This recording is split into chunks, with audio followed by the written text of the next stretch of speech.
What also happens a lot of times is we sometimes just don't want to process these things, especially when it's related to an external complicated situation. Then we will just let it fester for a bit, and sometimes the outside also gets little more messy, and then we are inevitably sitting with Devi. I had no choice, the whole emotions came out. I basically go through all the actions that happened during the day, and you spend a lot of time in awareness of everything that happened. And if you feel anything wrong happened, if any misbehaviors, feelings came inside you, then you are apologizing and asking for forgiveness.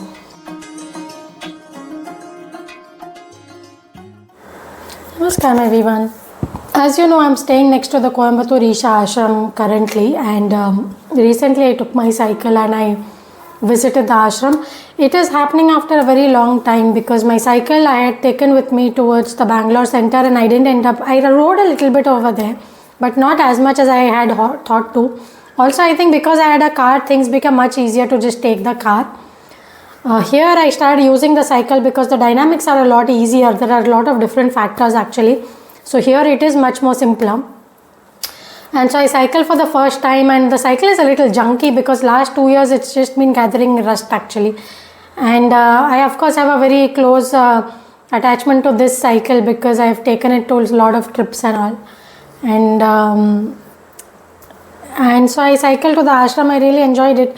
I didn't take any photos this time, but these are some of the older photos. So I've taken the cycle to the ashram a lot of times, and even from the city I would cycle for like a couple of hours, like that is like a 30-40 kilometers.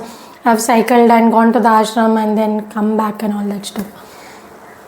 So all of these roads are very familiar to me, and the place is familiar. Tamil language also I know better, and ashram of course I know very well, so it has been really good actually. So I wanted to share something interesting that happened in this trip. You see, I visited the temple, I sat and ate at the cafes, and Nandi was there. So I spent time in the ashram, met a few friends and all that stuff happened. What had happened is the Devi temple actually closes in the afternoon. I thought it closes around 12:40 or something. So by the time I reached, I was sitting in Dhyanlingam, and then I thought that maybe I'll have to skip Devi temple this time because by the time I'll get done, it will be closed, and then it'll only open at like 4:30 or something. As it happens, I left the Dhyanlingam temple and the board said the Devi temple is open till 1:20 in the afternoon. I guess I did not remember the time properly, so I did have time to go. So I went and sat in the Devi temple.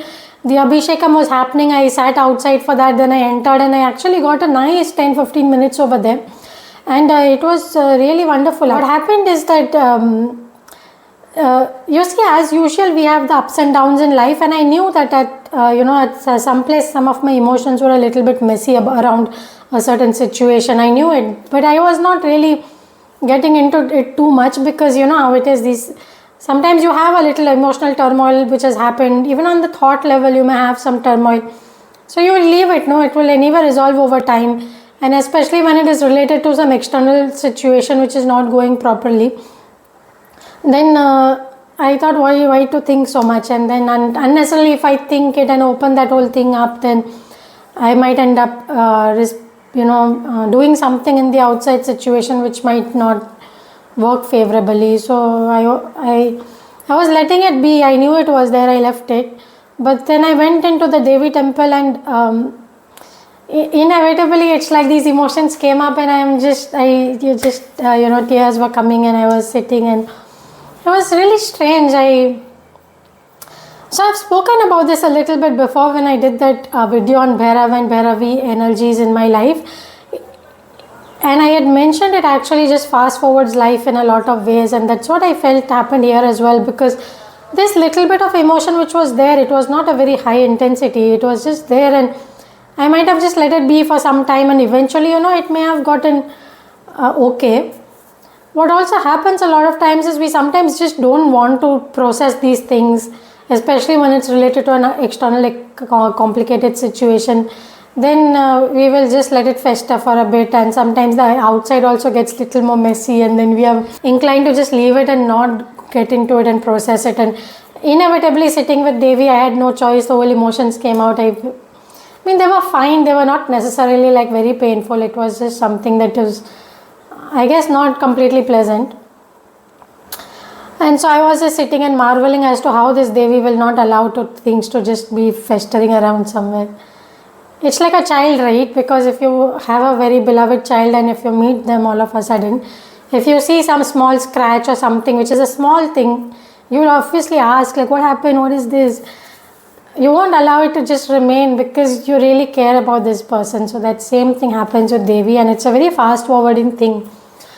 And it made me realize that why should I have left it even in the first place? I probably should have gone through some process or something to just process it and move on, and not just allow it to remain festering like that. Have you also experienced something like this, or how do you like deal with these festering emotions, or some little turmoils happen? You know, they are not big things. Like I would say 80-85% I was in a very peaceful and blissful state in the last 15 days, but I knew this 3% of festering was happening because of some external situations. So how do you feel? Like, how would you tackle something like that? Like, do you have a process that just addresses this kind of a thing on a day-to-day basis? Like, I was thinking about the Jain rituals. There is this ritual called pratikraman and samayik. There are two rituals of Jain people. They are typically supposed to be done on a daily basis. These are very solemn and austere kind of rituals where you sit for like 40-minute session. You are supposed to just go through some scriptures and do some devotional activity. The very fundamental crux of it is this only, that you basically go through all the actions that happened during the day, and you spend a lot of time in awareness of everything that happened. And if you feel anything wrong happened, if any misbehaviors, feelings came inside you, then you are apologizing and asking for forgiveness. You know, like how in Samvatsari Pratikaman, during the Paryushan, the Jains come out and start saying Michchami Dukadam and asking for forgiveness. Actually, this is supposed to be done every single day, twice a day actually, in the morning and evening. And especially before sleeping, there is always the ritual in Jainism, and I am sure in all other spiritual paths, that before sleeping you need to just clear things up in some way. One of the deeper understanding is, of course, that you could just die at any point of time, and so you don't want to leave with this stuff festering. Like, I allowed this little small thing to fester for myself for the last 10-15 days, and what if I had died in those 10-15 days, and I would have been left with that, and that would be like an unfinished business for me. Surely it will manifest in some way in next life, or not even next life, like after I die, when my disembodied being is roaming around, it may manifest. We don't know, because this was a recent thing also. So you know, the Bhairavi, she's really powerful in that sense. She makes you move fast. You can't just stagnate. And so I wanted to highlight this experience and connect back to that video I have made of Bhairavi. And yeah, so I do some sadhana related consultations. So if you would like to know more, then please visit my website inspirituality.in and connect with me over there if you're interested. Namaskar.